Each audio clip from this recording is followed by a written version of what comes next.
নমস্কার বন্ধুরা, তোমাদের সবাইকে স্বাগত জানাই জিকে পয়েন্ট 365 ইউটিউব চ্যানেলের আরও একটি নতুন ভিডিওতে। আমাদের চ্যানেলে প্রতিদিন সন্ধ্যাবেলা ডাব্লিউবিপি, কেপি কনস্টেবল প্রভৃতি এক্সামের জন্য গুরুত্বপূর্ণ জেনারেল নলেজ কোয়েশ্চেনের অ্যান্সার নিয়ে আলোচনা করা হচ্ছে। প্রত্যেকটি পর্বে যে সমস্ত প্রশ্ন আসছে, প্রত্যেকটি প্রশ্ন তোমাদের জন্য ভীষণ গুরুত্বপূর্ণ। তোমরা প্রতিদিন আমাদের ক্লাসে অংশ নাও, সঠিক উত্তর কোনটা হতে পারে সেটা তোমরা আমাদের কমেন্টে জানানোর চেষ্টা করো। এর মাধ্যমে তোমাদের প্রত্যেকটি প্রশ্ন কিন্তু খুব ভালোভাবে তৈরি হয়ে যাবে। যে সমস্ত প্রশ্নগুলো নিয়ে আমরা আলোচনা করছি, প্রত্যেকটা প্রশ্ন কিন্তু বিগত বিভিন্ন কম্পিটিটিভ এক্সামে বহুবার এসেছে। প্রত্যেকটি পর্বে যে সমস্ত প্রশ্ন থাকছে, সেই সমস্ত প্রশ্নগুলোর মধ্যে থেকে তোমরা অনায়াসেই কিন্তু কমন প্রশ্ন তোমাদের জন্য এক্সামে পেয়ে যাবে। সেই কারণে শেষ পর্যন্ত প্রত্যেকটি ভিডিও তোমাদের অবশ্যই দেখতে হবে। এছাড়াও আমাদের চ্যানেলে তোমাদের জন্য বিভিন্ন অধ্যায়ভিত্তিক স্ট্যাটিক জিকের ক্লাসও করানো হচ্ছে। সেই ক্লাসগুলিতেও তোমরা অংশ নাও, প্রত্যেকটি ভিডিও তোমরা দেখো। তোমাদের যদি ভিডিওগুলো ভালো লাগে তাহলে অবশ্যই একটা লাইক করো, সাথে তোমার বন্ধুদের সাথে এই ভিডিওগুলো শেয়ার করো। তোমরা যদি আমাদের চ্যানেলে নতুন হয়ে থাকো তাহলে অবশ্যই আমাদের চ্যানেলটিকে সাবস্ক্রাইব করে পাশে থাকা বেল বাটনটা ক্লিক করে অল করে রাখো ফর অল নোটিফিকেশন, যাতে সবার প্রথমে এইরকম গুরুত্বপূর্ণ ভিডিওর নোটিফিকেশন তোমাদের কাছে পৌঁছে যেতে পারে। তাহলে চলো বেশি দেরি না করে আজকের পর্বটা শুরু করা যাক। 1 নম্বর প্রশ্ন, এয়ারপোর্ট অথরিটি অফ ইন্ডিয়ার অন্তর্বর্তী চেয়ারম্যান হিসেবে নিযুক্ত হয়েছেন কে? এয়ারপোর্ট অথরিটি অফ ইন্ডিয়ার অন্তর্বর্তী চেয়ারম্যান হিসেবে কে নিযুক্ত হয়েছেন? সঠিক উত্তর তোমরা কমেন্টে জানাও। এই প্রশ্নের সঠিক উত্তর হবে অপশন এ, এম সুরেশ। 2 নম্বর প্রশ্ন, সম্প্রতি কত বছর বয়সে মারা গেলেন প্রাক্তন CSIR এর প্রধান গিরিশ সাহানি? কত বছর বয়সে CSIR প্রধান গিরিশ সাহানি মারা গেলেন? সঠিক উত্তর তোমরা কমেন্টে জানাও। যদি জানো সঠিক উত্তর কি হবে। এই প্রশ্নের সঠিক উত্তর হয়ে যাবে অপশন বি, 68 অর্থাৎ 68 বছর বয়সে। 3 নম্বর প্রশ্ন, ক্রিকেট রেটিং অ্যাওয়ার্ড 2023-24 এ men's international cricketer of the year পুরস্কার পেয়েছেন কে? খুব গুরুত্বপূর্ণ একটি প্রশ্ন, ভিভিআই করো প্রশ্নটিকে। ক্রিকেট রেটিং অ্যাওয়ার্ড 2023-24 এ men's international cricket of the year পুরস্কার পেয়েছেন। সঠিক উত্তর হয়ে যাবে অপশন এ, রোহিত শর্মা। পরের প্রশ্ন, ন্যাসকমের প্রেসিডেন্ট ডিজাইনেটের পদে কাকে নিযুক্ত করা হয়েছে? সঠিক উত্তর কি হবে তোমরা জানাও কমেন্টে। ন্যাসকমের প্রেসিডেন্ট ডিজাইনেটের পদে কাকে নিযুক্ত করা হয়েছে? সঠিক উত্তর হয়ে যাবে অপশন বি, রাজেশ নাম্বিয়ারকে ন্যাসকমের প্রেসিডেন্ট ডিজাইনেটের পদে নিযুক্ত করা হয়েছে। পরের প্রশ্ন, আন্ডার 17 ওয়ার্ল্ড রেসলিং চ্যাম্পিয়নশিপ 2024 এ ব্রোঞ্জ পদক জিতলেন কে? আন্ডার 17 ওয়ার্ল্ড রেসলিং চ্যাম্পিয়নশিপ 2024 এ ব্রোঞ্জ পদক জিতলেন। সঠিক উত্তর হয়ে যাবে অপশন বি, রৌনক দাহিয়া। পরের প্রশ্ন, গ্লোবাল ফুড ব্র্যান্ড র্যাঙ্কিং 2024 এর শীর্ষে রয়েছে কোন company? Global food brand rankings 2024 এর শীর্ষে রয়েছে আমুল কোম্পানি। প্রশ্নগুলো তোমাদের জন্য খুবই গুরুত্বপূর্ণ, প্রত্যেকটি প্রশ্ন ভিভিআই প্রশ্ন, সেই কারণে তোমাদের শেষ পর্যন্ত ভিডিওটা কিন্তু দেখতেই হবে। পরের প্রশ্ন, কার সাথে ভারতীয় নৌবাহিনী দেশীয় সামুদ্রিক ইঞ্জিনিয়ারিং সক্ষমতা বৃদ্ধির জন্য চুক্তি স্বাক্ষর করেছে? সঠিক উত্তর যদি তোমরা জানো অবশ্যই কমেন্টে জানাও।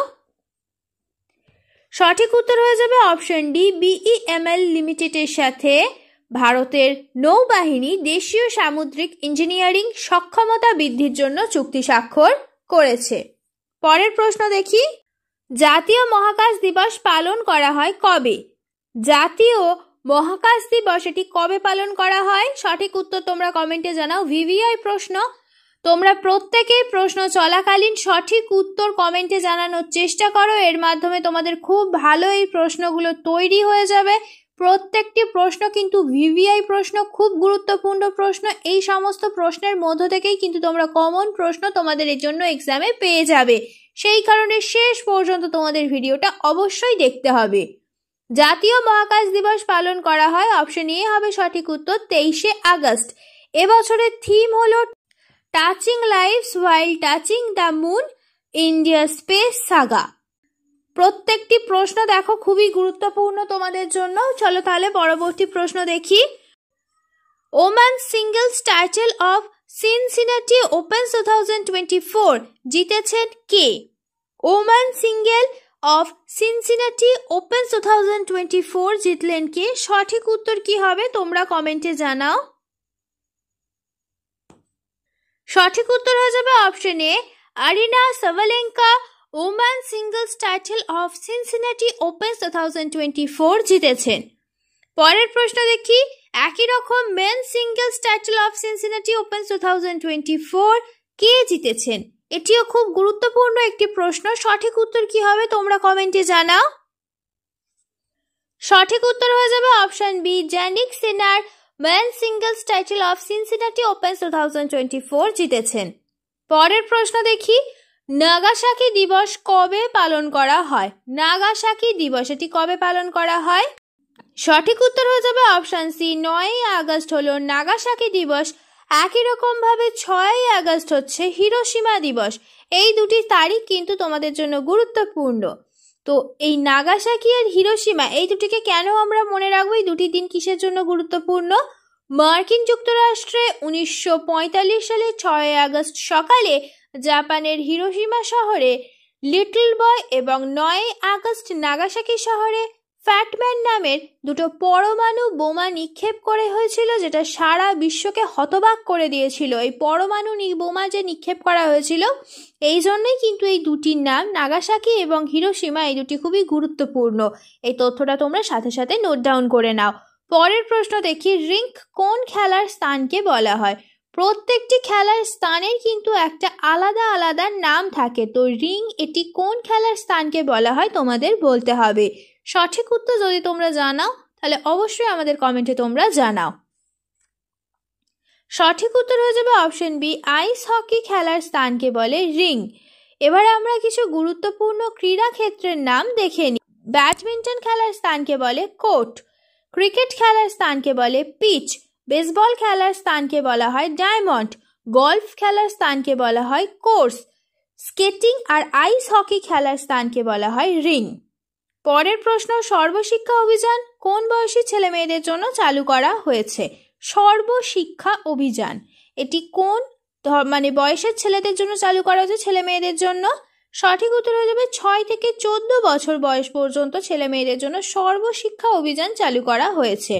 পশ্চিমবঙ্গ রাজ্য সর্বশিক্ষা অভিযান এইটি চালু হয় 2003 সাল থেকে, কিন্তু এটি আসলেই ভারতে চালু হয়েছিল 2001 আর 2002 সালের মধ্যে, কিন্তু ভারতে এই সর্বশিক্ষা অভিযানটি চালু হয়ে গিয়েছিল। পরের প্রশ্ন দেখি। ব্লাড ক্যান্সারের আরেকটি নাম কি? ব্লাড ক্যান্সারের আরেকটি নাম কি? খুব গুরুত্বপূর্ণ একটি প্রশ্ন। তোমরা যদি সঠিক উত্তর জানো অবশ্যই কিন্তু আমাদের কমেন্টে জানাও। ব্লাড ক্যান্সারের আরেকটি নাম কি? সঠিক উত্তর হয়ে যাবে অপশন এ, লিউকোমিয়া। তো লিউকোমিয়া কিসের জন্য হয় বা কি কারণে এই ব্লাড ক্যান্সার রোগটি হয়? যখন আমাদের শরীরে WBC অর্থাৎ হোয়াইট ব্লাড সেলস অর্থাৎ শ্বেত কণিকা অতিরিক্ত পরিমাণে বেড়ে যায়, আর আমাদের শরীরে যে লাল লোহিত রক্তকণিকা আছে রেড ব্লাড সেলস সেটি কমে যায়, তখনই আমাদের কিন্তু ব্লাড ক্যান্সার বা লিউকোমিয়া রোগটি হয়ে থাকে। পরের প্রশ্ন।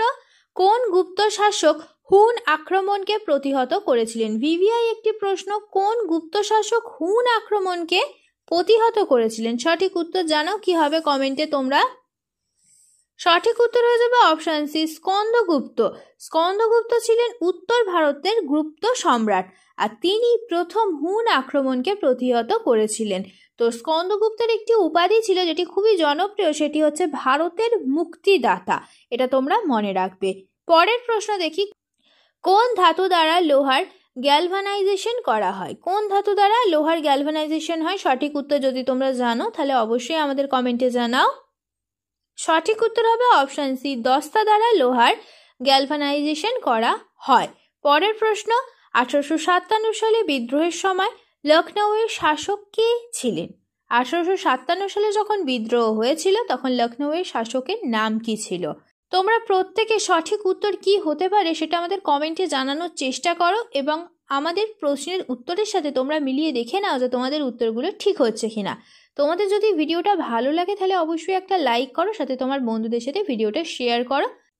তোমরা যদি আমাদের চ্যানেলে নতুন হয়ে থাকো তাহলে অবশ্যই আমাদের চ্যানেলটি সাবস্ক্রাইব করে পাশে থাকা বেল বাটনটা ক্লিক করে অল করে রাখো ফর অল নোটিফিকেশন। তাহলে চলো এই প্রশ্নের সঠিক উত্তরটা দেখে নিই। 1857 সালের বিদ্রোহের সময় লখনৌয়ের শাসক ছিলেন বেগম হজরত মহল।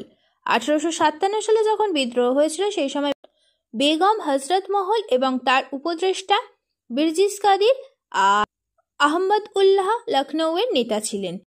মৌলভী লিয়াকত আলী 1857 সালের বিদ্রোহের সময় এলাহাবাদ ও বেনারসের নেতা ছিলেন। পরের প্রশ্ন দেখি, প্যারিস প্যারাঅলিম্পিক 2024-এ ভারতের সেভ দ্য মিশন হিসেবে কাকে নিযুক্ত করা হয়েছে? সঠিক উত্তর হয়ে যাবে অপশন সি, সত্যপ্রকাশ সাংওয়ানকে প্যারিস অলিম্পিক 2024-এ ভারতের সেভ দ্য মিশন হিসেবে নিযুক্ত করা হয়েছে। পরের প্রশ্ন, DRIPS disaster resilient infrastructure for power sector portal চালু করেছে কোন কেন্দ্রীয় মন্ত্রী? খুব গুরুত্বপূর্ণ আরেকটি প্রশ্ন, VVI প্রশ্ন। এই প্রশ্নের সঠিক উত্তর হবে অপশন ডি, মনোহর লাল খট্টর। শেষ হলো আজকের ভিডিও। আজকের পর্বে আমরা আলোচনা করলাম WBP কেপি কনস্টেবল এক্সামের জন্য গুরুত্বপূর্ণ কিছু জেনারেল নলেজ কোয়েশ্চেন অ্যান্সার নিয়ে। প্রত্যেকটি প্রশ্নই কিন্তু তোমাদের জন্য সমান গুরুত্বপূর্ণ, সেই কারণে একটু স্কিপ না করে তোমরা শেষ পর্যন্ত ভিডিওটা দেখতে থাকো। প্রত্যেকটা প্রশ্ন কিন্তু তোমাদের জন্য ভীষণই গুরুত্বপূর্ণ। ভিডিওটা শেষ পর্যন্ত দেখো। ভিডিওটা যদি ভালো লাগে তাহলে অবশ্যই একটা লাইক করো, সাথে তোমার বন্ধুদের সাথে এই ভিডিওটা শেয়ার করো এবং আমাদের কমেন্টে জানাও ভিডিওটা তোমাদের কেমন লাগলো আর তোমরা নতুন কোন স্ট্যাটিক জিকের ওপর ভিডিও দেখতে চাইছো। আমরা সেই টপিকের ওপর খুব তাড়াতাড়ি তোমাদের জন্য ভিডিও নিয়ে আসবো। তাহলে ততদিন তোমরা আমাদের প্রত্যেকটি ভিডিও এইভাবে দেখতে থাকো, এক্সামের জন্য ভালোভাবে প্রিপারেশন নিতে থাকো। ধন্যবাদ।